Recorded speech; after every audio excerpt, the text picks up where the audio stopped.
Hello అండి అందరికీ. గుత్తి వంకాయ కూర అనగానే ఎక్కువ ప్రాసెస్ అని కష్టపడకుండా చాలా ఈజీగా ఎలా చేసుకోవాలో చూద్దాం. మిక్సీ జార్లోకి అయితే ఉల్లిపాయ, అల్లం, వెల్లుల్లి, జీలకర్ర వేసుకొని పేస్ట్ చేసుకొని పక్కన పెట్టుకొని, ఒక ప్లేట్లోకి ఉప్పు, కారం, పసుపు వేసుకొని ఈ పేస్ట్ని కూడా కలుపుకొని పక్కన పెట్టేసుకోవాలి.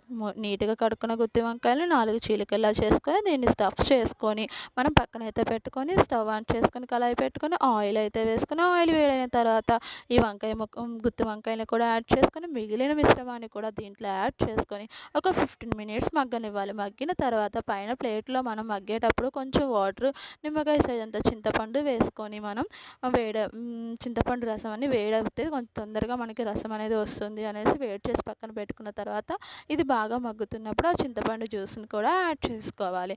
చింతపండు ఎందుకు యాడ్ చేస్తున్నామంటే సమ్మర్ కదా, కండ్లు వస్తాయి వంకాయలు అనేసి. తర్వాత చివరగా కొత్తిమీర, పుదీనా, కరివేపాకు వేసుకొని దించుకుంటే గుమగుమలాడే గుత్తి